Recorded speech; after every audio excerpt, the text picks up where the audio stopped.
Hello guys, it's Mungai Eve. Welcome to the Mungai Eve show. And of course, you're the number one online TV show. And guys, today I'm having Jonny the hairdresser on our show. I know most of you have been seeing the story that has been making rounds online between him and Oga Obinna. And I decided let me look for him so that we can have a conversation. Anyway, Jonny, uko poa? Mi niko poa, niko freshi kabisa. Umerudi tena huku. Nimerudi tena huku. Na unakujanga huku siku uko na mavitu mbaya mbaya. Scandals. Hata muni interview na ka hairstyle kamoja kazuri. Si. Kutafuta time ya scandals Pekee. But mi niko poa. Labda wewe. Mi niko poa pia. Ni tunakuwa tu nasumbua mtandao. Mi sisumbui, nilikuwa nimechill. Then all of a sudden Tell us about that video. Is it something that you guys mlikuwa mmepanga mkafanya, and why mbona Obinna unajua? Okay, that video tulifanya like 1 month ago. And if you see the caption hapo kwa Dennis Karori, inasema disclaimer, this video is a banter. So when you ajui maana ya banter inamaanisha ujinga, on a light note, nothing serious, jokes, hivyo tu. And we had a whole script because hatuwezi enda tu tuingie kwa show bila mpango. So we had a whole script, akaniambia hizi ndio maswali nitakuuliza nini hivi ndio utajibu bla bla bla, but that part for Oga Obinna haikuwa tumepanga tutasema hivyo. Honestly ilikuja tu kwa akili yangu, Oga Obinna. Hivyo tweet was like ama Oga Obinna. You know mi sikuwa hata serious, hata sikuwa nafikiria ati inaweza kuwa venye ilikuwa. But venye saa video ilipostiwa, I was expecting all forms of reactions from Oga Obinna and his team. And one thing I must commend Oga Obinna, he handled the situation with so much respect and maturity. Hakuni ati ile kunivuruga social media. You know there's when mtu anaweza kukujia umemtaja na yeye hayuko kwa hiyo community. But Oga Obinna ali handle with a very very kind heart and maturity. And I am so sure imemu affect in one or another. Family ilimuuliza tu maswali. Hata mimi ilini affect in one or another. Family kaniuliza maswali, is it true? Mbona hujai tuletea huyu mtu kama ni huyu? Ama wengine wananiuliza sisi hatuko tunajua. You see? So those are things to me at that time were jokes and on a light note. But come to think of it, enyewe hapo nilichoma. Nilichoma, acha ni accept tu makosa, niliban. Ningesema mtu mwingine maybe situation ingekuwa even worse. But this is my apology to Oga Obinna. It happened that way. Ikakuwa wewe tu ndio uliangukia hiyo mtego. But I'm sorry. Yes. Nimeitikia makosa yangu. Because at the end of the day, tupatana na Oga Obinna tuko industry moja. Nitaenda event nipatane na Oga Obinna. I don't want us to have that weird interaction with him. I don't want that tukipatana na Oga Obinna we have that bad blood with him. Yet ini kitu mimi niko so sure hata tujipatana na Oga Obinna, imagine. Hatujai interact na Oga hivi ati kuongea ati nini. Yes, nimemwona kwa events ile tu ya hi hivyo nini hivyo tu, hata tujai he's not my friend. We are strangers. Na alitoka wapi kwa akili yako at that particular moment? Oga Obinna pia ni mcute. Si ndio? Ama? Yeah, I'm just playing. But I feel like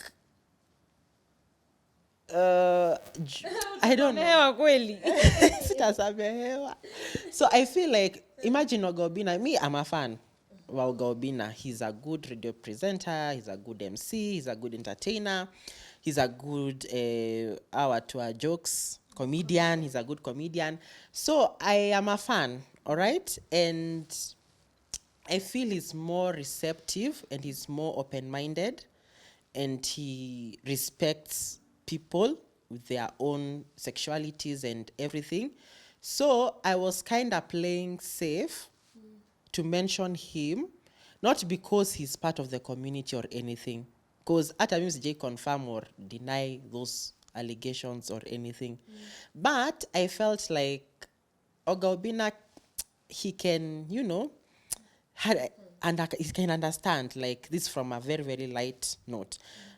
But at first that was the case. Nona. Hata mimi nilikuwa like, this is just jokes and nini. But you see, people hawajui hivyo. The fans, the audience, they don't know that. Fans wa Obinna hawajui hiyo ni jokes. Fans wangu hawajui hiyo ni jokes. My family hawajui hiyo ni jokes. Kuna hadi watu wa family waniongeleshi saizi. Based on those things that I said. And I'm like, kama nilisema kitu kidogo kama hii, or rather kitu kubwa kama hii, nikipatikana sasa in the real deal, if I was to be caught up in such a situation. You see? So for me, this whole experience, imenifunza like, there are some things you might say, to you they are so lame and on a light note. But to other people, watu wamechukulia na uzito. Unaget? Naweza kuambia, hey, nywele yako inakaa poa. Ama nikwambia, hey, nywele yako, hey, leo iwezi. You see, me and you, we know that's a joke. And that's on a light note. But someone else atakuwa like, Jonny kweli anasikilia mungai hivu. You get? So I got to understand the reactions from the fans, from the audience, from the social media, everyone. And that is why I was like, ikitu staki ni affect. Because ingefika hiyo part ya depression, nayo ningeingia. But because I had other things coming up in my life, nikasema chatu, I give him the apology he deserves. I clear the air for him, for his own sanity, for his own safety, in quotes, for his own freedom. Unajua kuna mtu pengine alikuwa namtaka, akasikia hiyo story, akaenda. Okay. So did you do the apology because of you felt you are wrong, or because maybe of the pressure that was going on online? And another thing, Obinna, I just did an interview with him, and he said that he can't accept that apology because ulifanya tu kama pia mchezo. Okay, again, to me, you know, I deliver my messages in a different way. Ati ile story ya size 8. Sikuenda ati nikaeka kamera hapo nikasema hivi ndio alifanya na hivi akafanya. Pia watu wanafaa waelewe, we have different modes of communication. Me, I would feel if I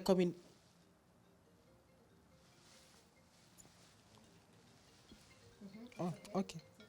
So me, I felt like that's my way of communication and delivering the message to this person. Kama pia alichukua, cause pia anaweza kuwa may feel like, it's not from a genuine place. This is not from, you are not remorseful, you are not serious, unachofanya tu TikTok, ati ndio apology, what is this? I need a proper apology. And kama hivyo wanataka, I'll do that out of a clean heart, out of a genuine heart, cause pia ninaelewa. My way of doing things is not the same as other people's way of doing things. Sini kweli? So I told them, and the team and the lawyers and everyone, I told them, kawaambia, I will redo the apology, cause mi sitaki tukue na ile mvurutano, that intimidating moment. Cause maybe I want to prove that my lawyers can handle this thing. Your lawyers can? Unaweza nitumia sijui nini. No. Cause you know, at the end of the day, mtu wa Obinna, girlfriend, wife, mother, whoever, the loved one, atani book maybe sometime in life. Aniambia, Jonny, hi, this is blah blah blah, I want to book for a session. Akuje anze kuniambia stories za Obinna. Oh, you could have done this and this. I want, when we meet even with Obinna, if we are to meet in future, tukue ile tu ya bro manze, pole nilikuchafulia jina in one or another. But even coming from the watu wenye wako LGBTQ community, I felt like they felt some type of way kuwa associated na mtu maybe straight. They felt sidelined in some way, but at the same time wezi label pia mtu kitu yenye hayuko. Na kama iko comfortable, it's fine. So I felt TikTok, it was like fine, it was more of a joke, but there was a message I was trying to send. I was like, no, we are not dating, nini. I even wrote a note there and nini. But I understand they feel that is not enough, that they are not contented with that kind of apology. So this is my apology to Oga Obinna. And I hope moving forward, hatutakuwa na ile bad blood between us. Mimi ni msanii pia wewe ni msanii, tutapatana kwa hii industry. And hatuwezi kuwa maadui. You never know. tutapatana, maybe nipewe kazi penye Obinna anafanya kazi. Yeah. There's some people who would feel like maybe you are using his name for clout, to get the relevance, or maybe to uplift your name. Unajua, what can you say about it? One thing about cloud chasing, kama time yako imefika, imefika. If it's your time to shine with someone's name or song or anything, imefika. If that was their blessing in disguise towards you, imefika. Mimi at this point, like, okay, nahitaji hiyo clout ya nini exactly? Sitoi wimbo, sifanyi anything. I don't have a new product in line that I want to launch. Yes, I do have a product in line that I want to launch, but this is not the right time to do it with this kind of chaos. Yeah? Because anything based on certain chaos and confusion, hata iendangi poa. You get? So for me, actually, ingekuwa niko cloud chase, ningekuwa na cloud chase na watu wengi sana. Because I work with celebrities here, hapa na hapa. Naweza amka kesho niseme Mongaiva niliambia hii na hii na hii na hii. Sio niko cloud chase. But I feel like kama time yako ya kuwa star na kushine imefika. Ukwe ni cloud chase, una cloud chase, ama ulikuwa associated na huyo mtu, itafika. Na hiyo ndio time yako. Na wao ndio wametumika. They are the vessel they have been used to make you a star. Yeah. Okay, would you say pia wewe maybe in one way or another you took advantage of the situation, because after that video you guys also produced another video with Dennis, whereby ilikuwa ni ile ngoma ya I'm Single by Harmonize, uko hapo ukiimba ukilia nini, because most people felt like it is associated to the story between you and Oga Obinna, like now you're saying you're single because he said that you've never met and everything. So I feel like at that point ni makosa ama kenye imehappen. So what do you get from that? Already umeshapata hate, umeshapata negative energy and everything. What do you get from that will impact you positively? So me, I just told Karori, hey, by this we do a content nini, itatu push both our brands. He's a makeup artist, I'm a hairstylist. We come together. Administer that chaos. Kuna mtu ataona, hii content yao ni poa, acha tuende nione venye Jonny anatengeneza nywele. I'm not trying to say I was taking advantage of the situation. No, but I was trying to make something out of that. Naona. Already nishapata negativity, nishapata discrimination, neglection, rejection.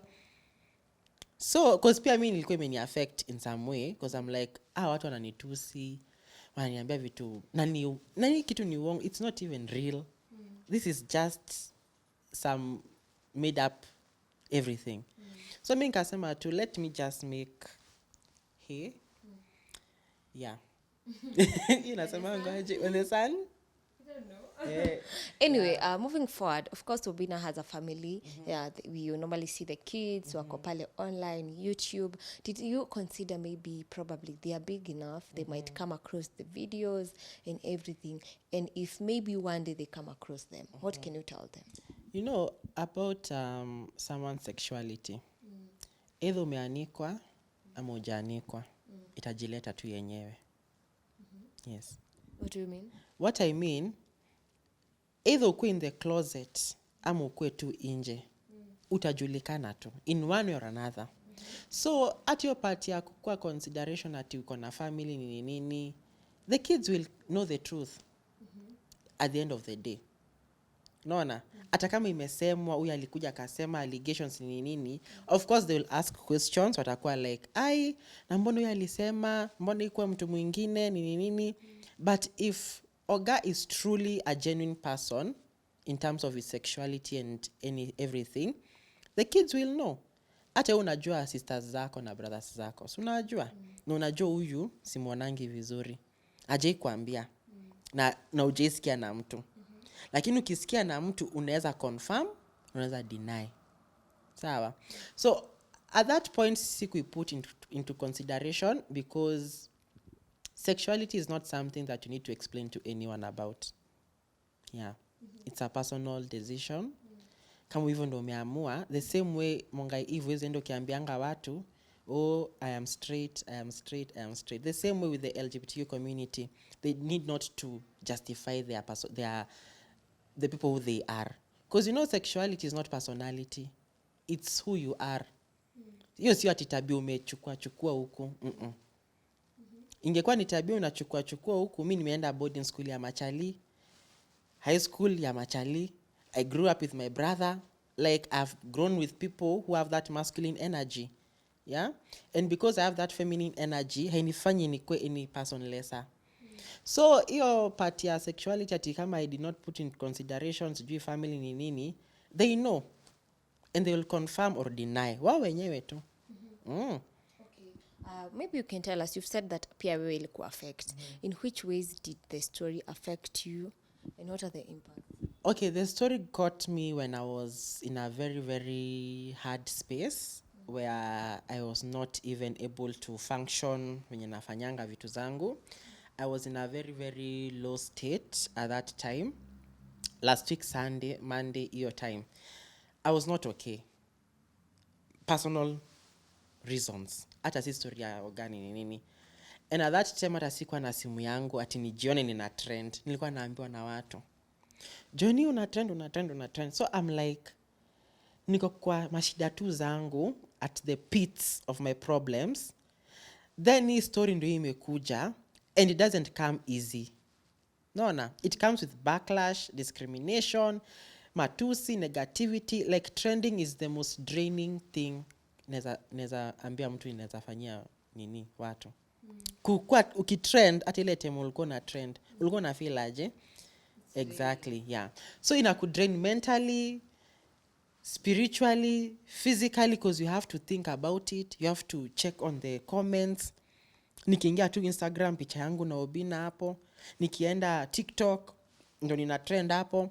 So it was like too much for me at that time. Mostly I handle my social nini hizo ma vitu za kutrend.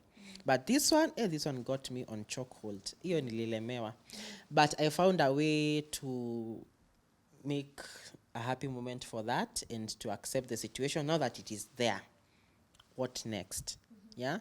Because watu wananikujia wajui what is happening behind the curtains. You get? Nataka kama singewaambia hamngejua what I was going through. Yeah. Okay, so now that Obinna has insisted that you have to do another apology, are you looking forward to maybe to do it, or maybe you looking forward maybe mwende mbele? Of course I'll do it. Tunaenda mbele kufanya nini? Yeah. Nitaifanya. Because mbona nisifanye? I'm a human being. Nastaki hiyo back and forth. Because of course itatumia do. Itatumia pesa. Na one thing that will make us move forward to court ni kiburi ya individuals. True or false? True. Yes. Obinna atakuja na lawyers wake with very, very valid reasons. Ati huyu ni nini ametumia jina yangu nini. Na mimi nitaenda hapo na reasons zangu na lawyers wangu. Niseme hata hii jina ni bla bla bla hivyo. Nikuwe na msimamo wangu. At the end of the day huyo lawyer mwenye umechukua anataka kulipwa. Au ma advocates au nini wanataka kulipwa. Badala ya kupeleka hizo pesa sijui nini just to prove a point. I'll just apologize and we move forward. Kweli nitaonekananga nina apologize kila siku. I'll just apologize. Iishe tukue watu wazima, hii story iishe. Tutashindia ati Oga Obinna na Jonny. We have serious matters to handle. Okay, maybe from this situation, have you learned maybe in the future you'll be more careful when dragging someone into your content or into your issues? Yeah, of course, right now I'm woke. I'm open-minded. I've learned hata kutaja mtu, hata comment, staki. Because to me, as I said, to me it's like on a light note. But at the same time, I don't know huyu mtu ako kwa space gani. I don't know what situation huyu mtu ako. Maybe ako kwa depression. Then nimemtaja. Then ameanza kutrend. Hizo ni shida gani nimemletea? But to me, I'll be like, mimi nilisema tu as a joke. So moving forward, now I know. You know, you learn by your mistakes. Yeah? Now I know. And even other influencers and content creators, this is a lesson for you to learn that you cannot just go mentioning people's names, hata kama ni beshte yako, hata kama ni family, hata kama ni nani. Yeah, it's either you consult, muonge, muelewane, tuseme hii story tutasema ni wewe, to chase clout. Naona? Hii clout tumeichase bila sisi kutaka. Yeah? And it's so unfortunate that it will happen here Oga Obinna, but it's a lesson to me and other influencers that usitaje watu, wachana na wao. At any point, do you regret doing the video? I wouldn't regret because it was from a content point of view. And this is something we had planned with Karori, an interview. Tukaenda tukafanya makeup yetu safi, tukavaa wigs, nini. I don't regret all that. Yeah. But what maybe I can change moving backwards is just that section of Oga Obinna and everything. That is something that I will change for sure. Yeah. Okay, as we conclude, maybe what can you tell Oga Obinna and also to his fans who feel probably you wronged them, or maybe the LGBTQ community, as you've said, probably some of them felt sidelined? Yeah. To Oga Obinna, like, this is an apology, an honest and genuine one. And sikuwa na expect itafika this far, honestly. But at the same time, I was so open to any kind of reaction. And to his fans, we are not dating with him. Hata sina hiyo time ya kudate mtu saizi. We are not dating with him. And for the LGBTQ community, maybe you felt with this situation that the community was put in a certain fix and you are not appreciated as you felt. But the way Oga Obinna handled the situation wenye tu ilichemka hivi, nikajua huyu mtu, this is a good person and he has an open mind. And being open-minded haimaanishi kwa community. Yeah? And the way Ali handle, even the comment section that he was commenting there, I could feel like this person hana ubaya. Ni ile tu, he has to prove to his fans that I am not in the community, and which is not a bad thing. Sawa. Mtu asienda attack ati Obinna asema ati ulikataa sijui nini nini ati ndio sionekane. No, he has a right to deny or to confirm. And I feel like he made the right decision, even going to the lawyers, because ni kitu yenye ni serious at some point. Yeah. Maybe some damages happened. Yeah. Zenye mimi siwezi rekebisha. Yeah. And even him saying an apology for a forgiveness, I appreciate that, honestly. Yeah. Because si watu wengi wataitake lightly. Kwanza in this country and at this time, the LGBTQ community inafanywa tu ile kitu. Yeah, it's a very, very hot topic. So for you to be involved in that hot topic at this time and to react the way Obinna did, it shows a lot of respect and humanity from Obinna. Okay. What about your fans? What should you tell them? From my fans, I'm sorry I misled you. Niliwaambia I'm dating. Yeah, it was all in the name of content creation. But one thing, I would never announce my relationship status. Yeah, I would never say I'm dating this person and this person because of my privacy. And yeah, my fans, they know me. You know, you have your crowd and they know. So I'm so glad they supported me in this situation. They were there for me. They were encouraging me. Wengine walikuwa wananipigia simu, wananitumia text messages. They were so supportive because they know that there are some things I let them see. And one thing that I don't let them see is my relationship. Yeah. There are some things I allow everyone to see. Now, relationship is not one of them. So the way they received the information, they clearly knew, hii tu ni content. There's nothing serious about it. Yeah. Okay, maybe tukimalizia, Jonny, you can let people know where they can find your content and also what exactly you do for those people who would like maybe to book a session with you. Okay, so I do hair and makeup. I do creative avant-garde hairstyles. You can get me on social media: Instagram, Jonny Hair Designer; TikTok, Jonny Hair Designer; Facebook, Jonny Hair Designer; Twitter, the same thing, Jonny Hair Designer. I'm also on YouTube, Jonny Mongai Jony Mongai. Okay, thank you so much, Jonny. We wish you all the very best. Thank Yeah, and guys, make sure you follow him on his social media handles and also share this video you like. Till next time.